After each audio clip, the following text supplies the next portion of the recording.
예전에 TV 개그물 중에 사마귀 유치원이라고 보셨습니까? 화면이 나가고 있는지 모르겠네요. 예, 저 사람 쌍칼 아저씨라고 다들 기억이 없는 모양이네요. 예, 기억이 없으면 잠깐 보시면 떠오를지 모르겠습니다. 제가 이거 보면 아내가 되게 싫어했거든요. 짧게 한번 보겠습니다. 있는 흥분 얼부 얘기를 해줄게요. 옛날 예, 소리가 나가야 되는데 예, 컷. 제가 하는 게 낫겠습니다.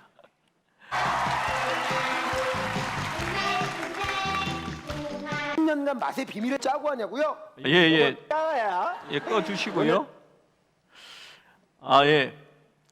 여기에 나오는 그 쌍칼 아저씨라는 이 사마귀 유치원이 아이들을 잡아먹는 그런 유치원입니다. 그래서 애들이 다니는 유치원이 아니고 어른들이 다니는 그런 유치원이다라고 하는데, 특별히 이 코너는 외모 만능주의를 풍자하는 그런 코너입니다. 이 쌍칼 아저씨가 나와서 옛날 이야기를 하나 해줍니다. 이런 이야기입니다. 옛날, 아주 먼 옛날, 흥부와 놀부가 살았어요. 가난하지만 마음이 착한 흥부는 마누라가 이뻐. 예, 이상합니까? 웃어야 되는데. 그러니까 자식이 11명이지. 그리고 돈 많고 욕심 많은 놀부는 마누라가 더 이뻐. 돈이 좋아. 우와. 이렇게 하는 그런 내용입니다. 제 아내가 왜 싫어하는지 아시겠지요? 여러분, 뭐가 잘못됐습니까? 시선이 잘못됐습니다. 그런데 여러분, 오늘 말씀을 볼 때에, 여러분 라헬과 레아를 볼 때에 여러분은 누구 편입니까? 여러분의 마음은 어디로 가 있었습니까? 나는 레아 쪽에서 말씀을 보았다 하시는 분 손 들지 마시고 이렇게 눈만 깜빡깜빡, 저는 라헬 편입니다 라고 하시는 분도 한번, 이렇게 제가 눈이 안 좋아서 알 수가 없네요. 여러분, 보통은요 라헬 입장에 서서 이 본문을 봅니다. 왜냐하면 거기에 이런 말씀 때문에 그랬습니다. 우리 성경 말씀에 보면, 어디 있는지 모르겠는데, 레아는 시력이 약하고 라헬은 곱고 아리따우니라는 말씀이 적혀 있거든요. 그러니까 시력이 약한 레아보다는 역시 라헬, 곱고 아름다운, 원래 공주는 주인공이고 이쁘고 아름다워 라는 시점에서 라헬 편으로 이미 마음이 조금 더 가버립니다. 그러면 우리는 사마귀 유치원이지 교회가 아닌 겁니다. 여러분, 사실 그러면 안 됩니다. 야곱은 쌍칼 아저씨처럼 라헬을 선택했습니다. 왜냐하면 몸매가 이뻤거든요. 그러나 하나님의 선택은 어떠하셨을까요? 아브라함을 그분의 선한 뜻대로 선택하셨고, 그리고 이삭을, 에서가 아닌 야곱을, 그리고 이제는 라헬과 레아 중에서 언약을 이어갈 자, 하나님의 축복의 통로를 선택하신 것입니다. 야곱은 그토록 하고 싶었던 결혼을 합니다. 그리고 그 첫날 한 사람과 잠자리에 듭니다. 드디어 얻었습니다. 내 한 가지, 내 인생을 자랑스럽게 만들어줄 단 한 사람을 취하게 된 것입니다. 야곱은 술에 취해 천하를 다 가진 것처럼 굴었고 골아 떨어졌다 일어났습니다. 그리고 아침에 일어나니 함께 누워있는 여인은 레아였습니다. 그 아침에 가장 당황스럽고 상처 입은 사람, 속았다고 생각하는 사람은 사실 야곱이 아닙니다.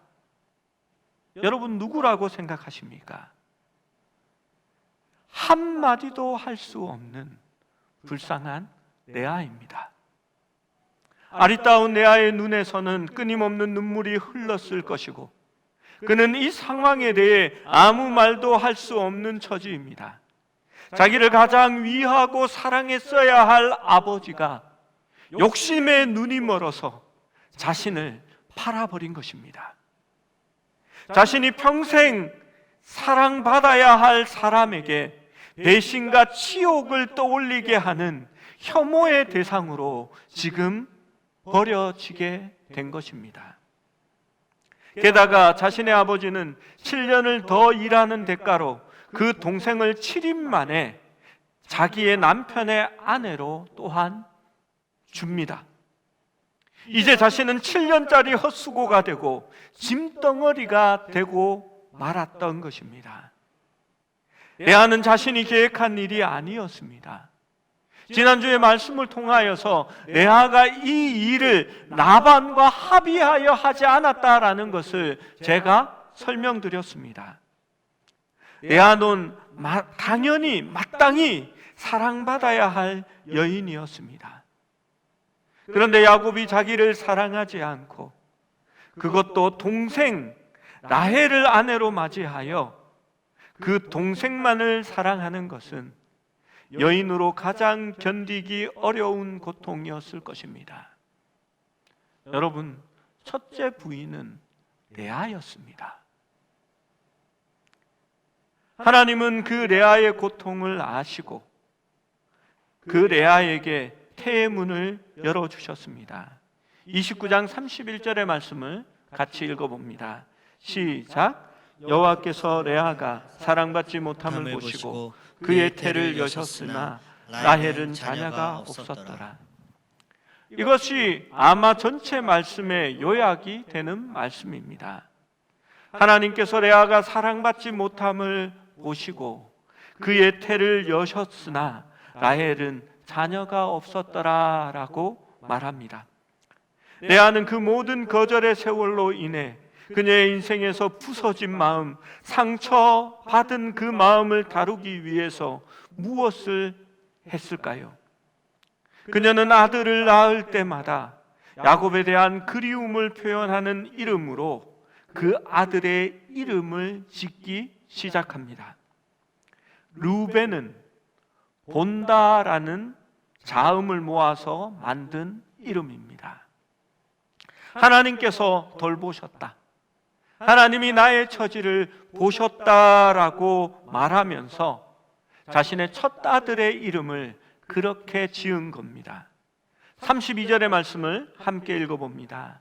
32절 시작. 레아가 임신하여 아들을 낳고 그 이름을 루벤이라 하여 이르되 여호와께서 나의 괴로움을 보셨으니 이제는 내 남편이 나를 사랑하리로라 하였더라.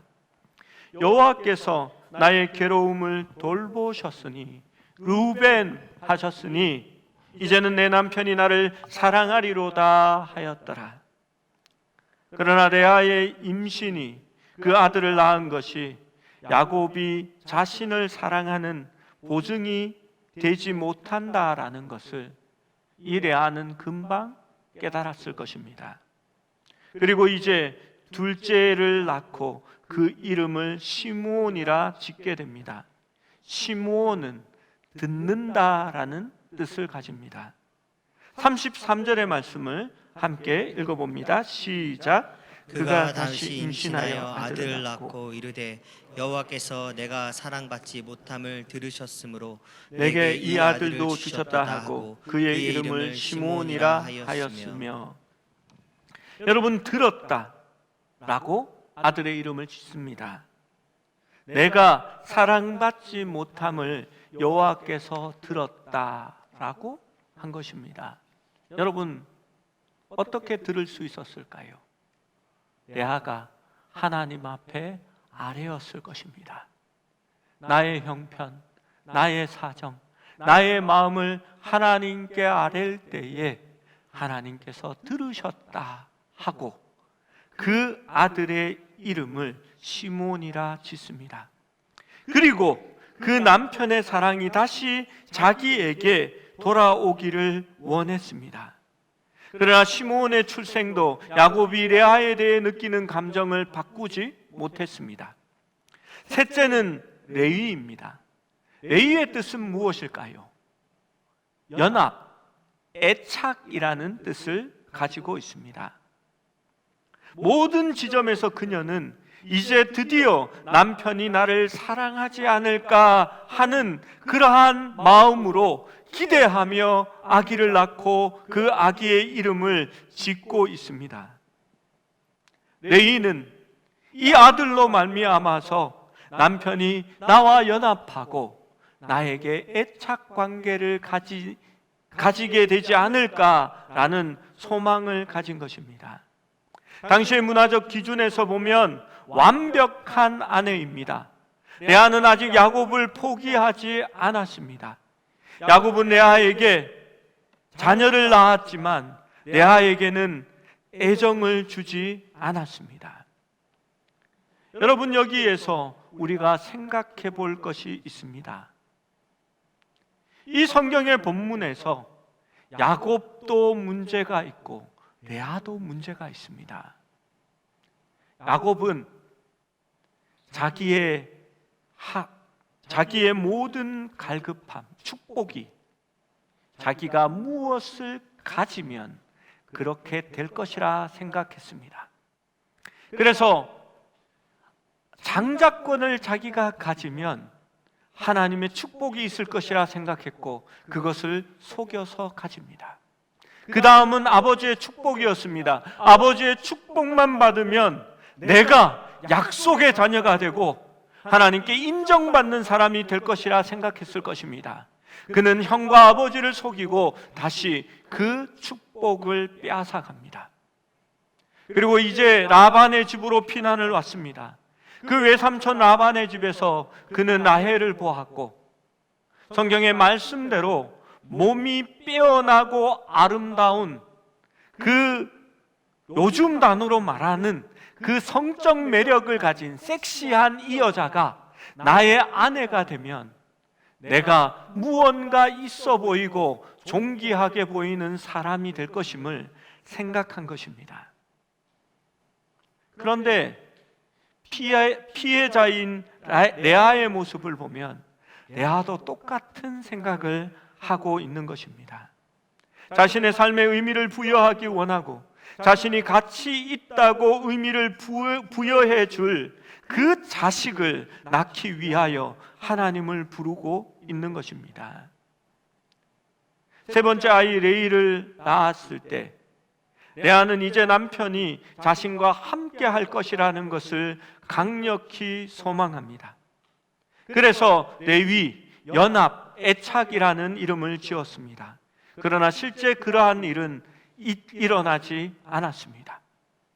이제 네 번째 아이를 하나님이 주십니다. 여러분이라면 이런 상황에서 이 네 번째 아들의 이름을 무엇이라고 짓겠습니까? 무슨 단어가 어울릴까요? 저 같으면 소용없다, 헛일이다, 하나님 당신께 실망했습니다, 실망, 이렇게 지을 것 같습니다. 그런데 이 레아는 이 유다를 낳고 유다의 이름을 유다라고 그 넷째 아들의 이름을 짓습니다. 그런데 그녀는 소망을 말하지 않습니다. 이번에는 자기의 남편에 대한 언급도 하지 않습니다.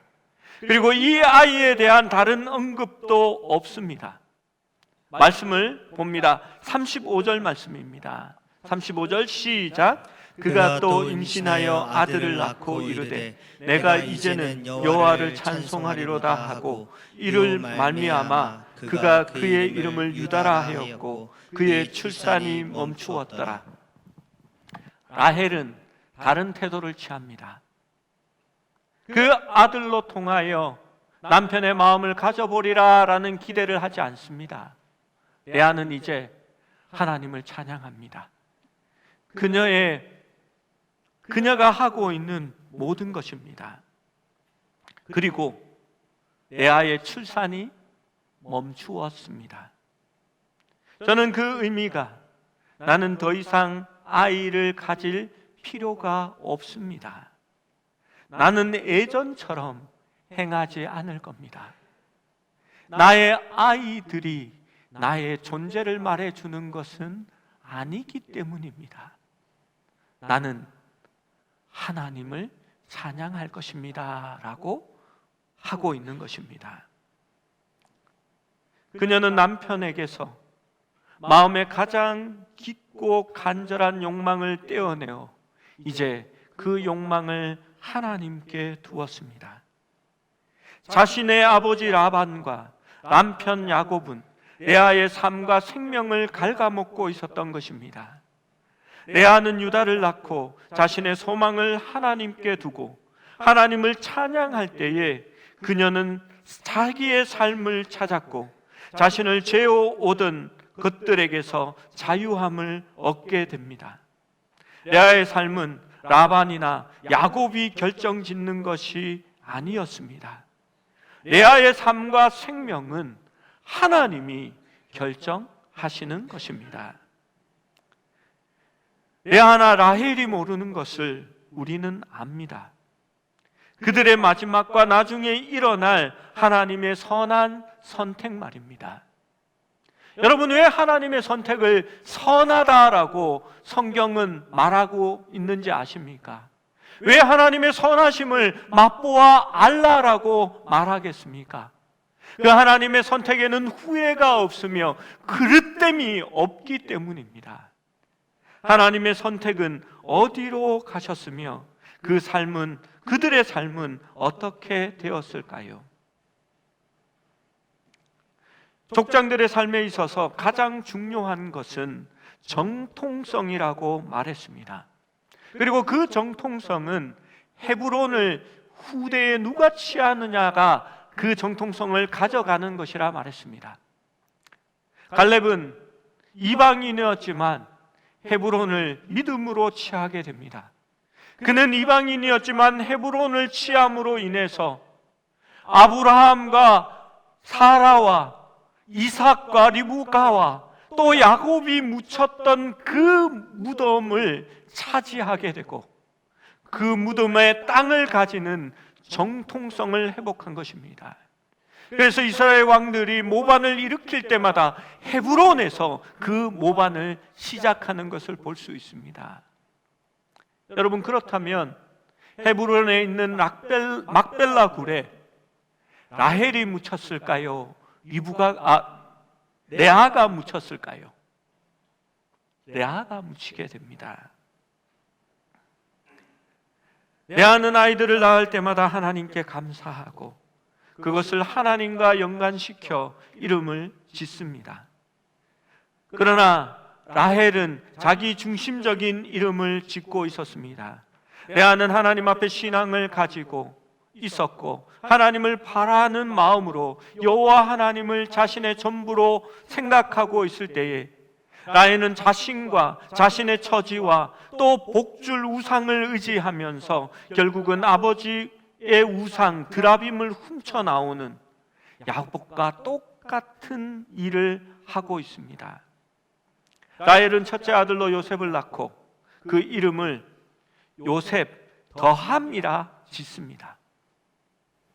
다른 아들을 내게 더하시기를 원하노라 라고 소원했습니다.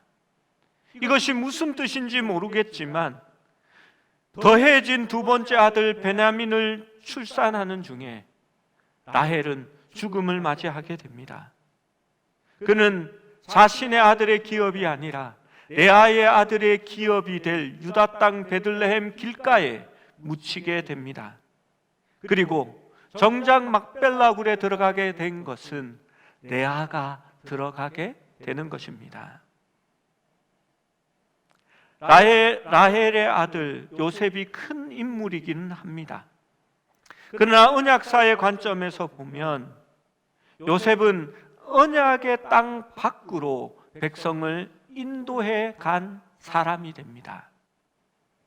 그리고 그곳 애굽에서 사람이 묵을 수 있는 기근을 피하여 이스라엘 자손을 머물게 하는 역할을 합니다.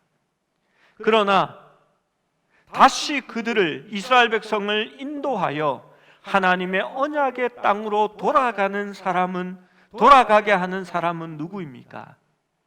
셋째 아들, 레아의 셋째 아들 레위의 자손인 모세와 아론이 그 일을 감당하게 되는 것입니다. 레아가 내가 이제는 여호와를 찬송하리로다 하고 그 찬송이라고 이름을 붙였던 유다의 자손에게서 다윗 왕이 탄생합니다.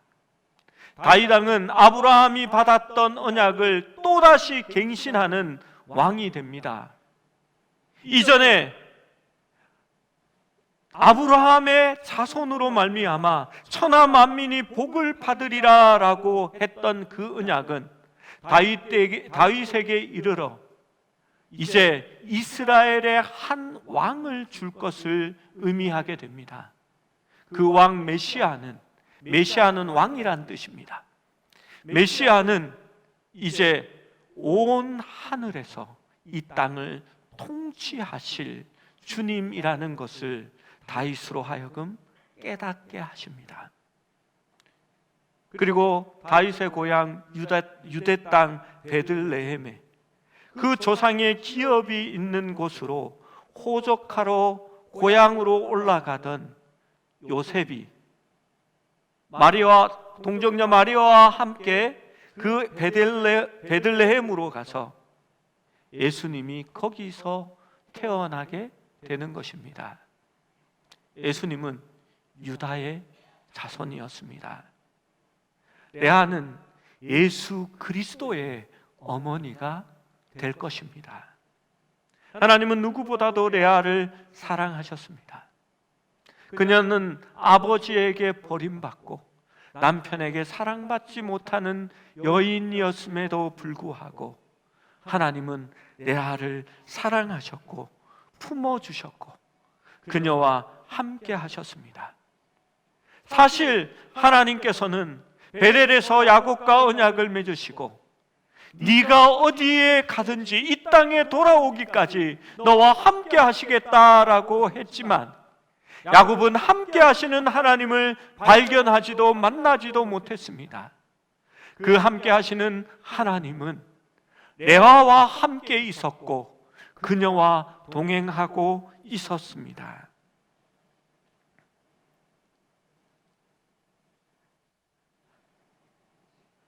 이것은 마치 복음과 흡사합니다.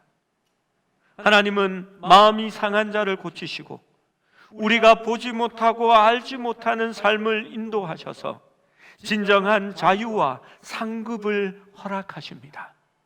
그리고 그 상급은 우리에게 주시는 영원한 하나님 나라입니다.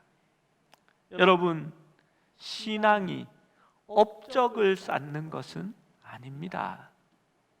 여러분 자꾸 착각하시는 것이 있는데요.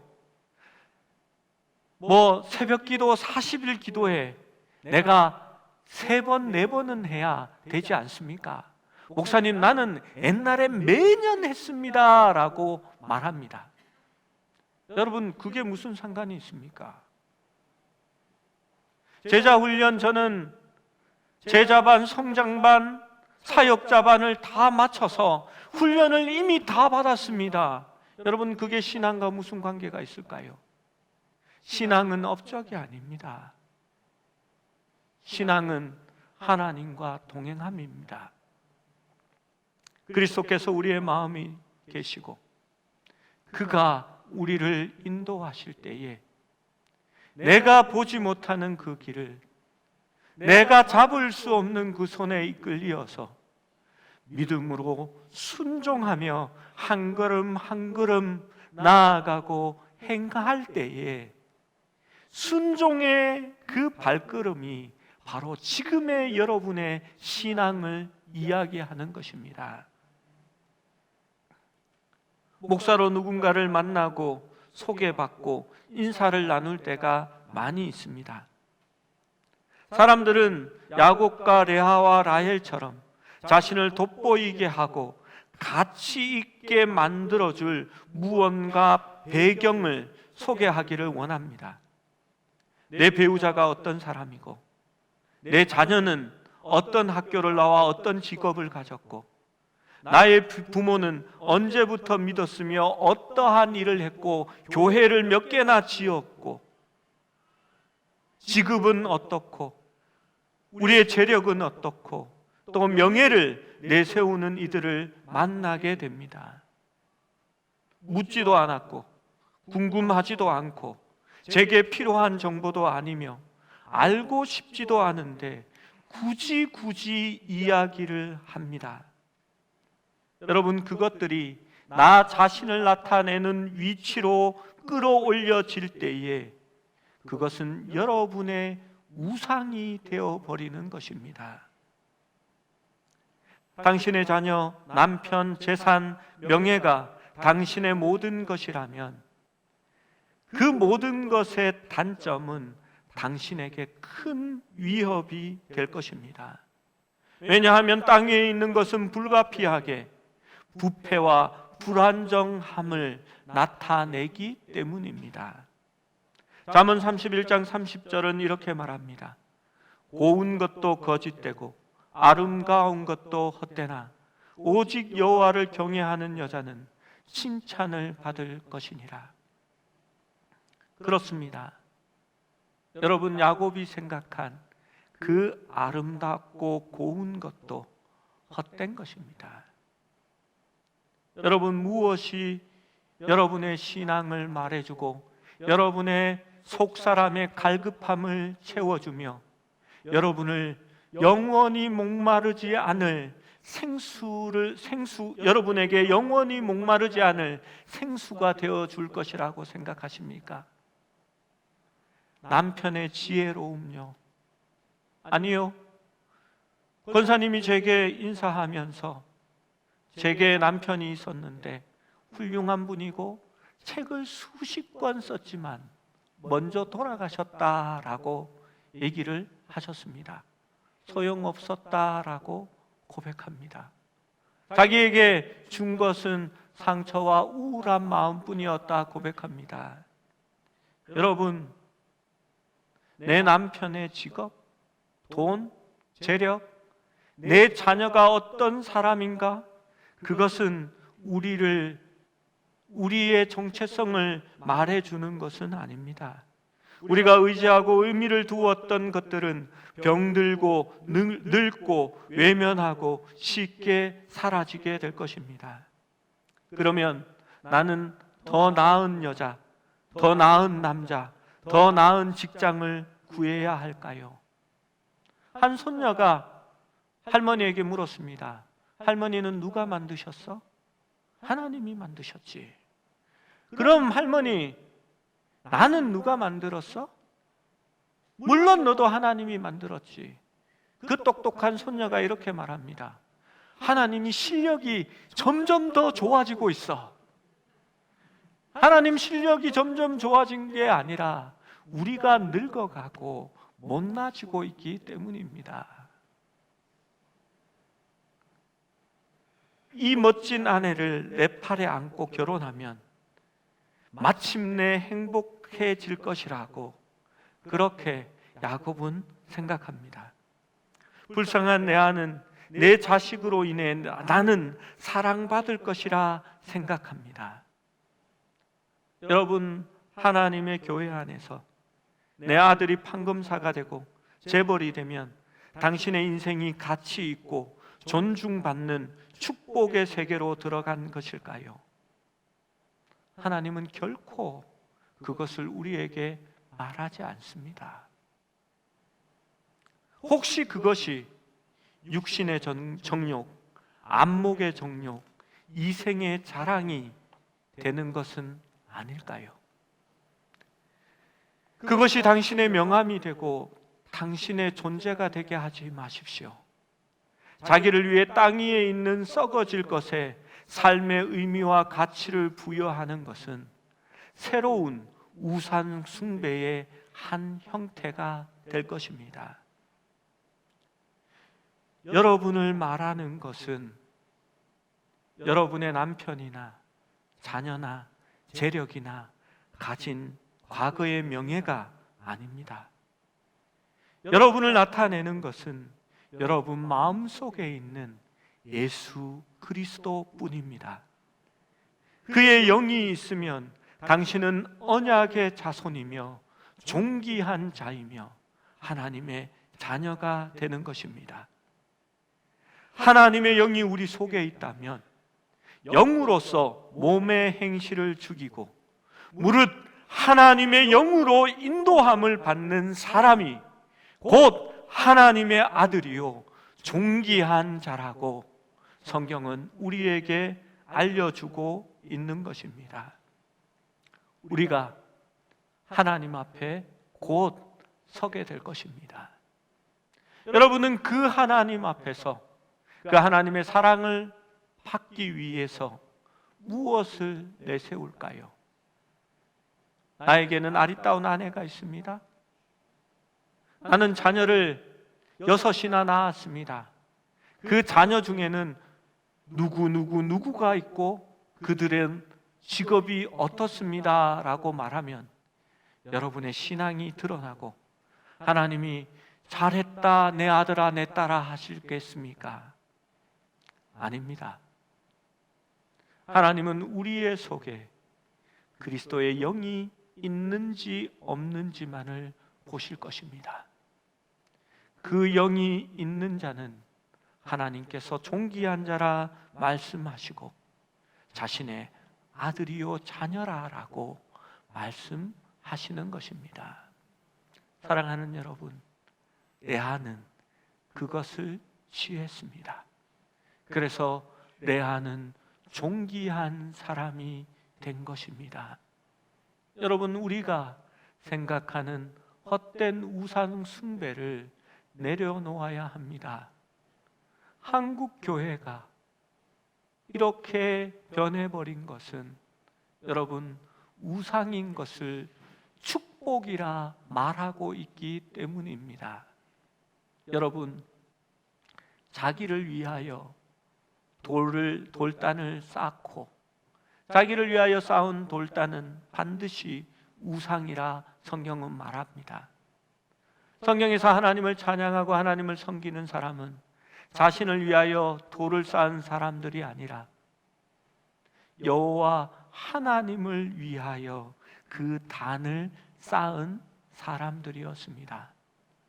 레아는 비록 자신의 아버지와 자신의 남편에게 사랑받지 못한 존재였는지는 몰라도 그는 여호와 하나님을 위하여 단을 쌓았고 자신을 하나님의 축복의 도구로 그 통로로 드렸던 가장 아름다운 여인이었습니다.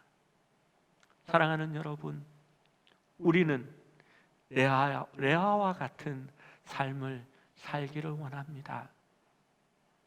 우리가 하나님만으로 만족하고 그 하나님을 찬양하고 우리의 가정과 자녀가 하나님의 도구로 하나님의 통로로 쓰임받고 있기를 위하여 노력하십시오. 기도해 주십시오. 그것이 바로 우리가 하나님께 선택을 받는 방법이라 생각합니다. 말씀을 맺습니다. 라헬입니까? 레아입니까?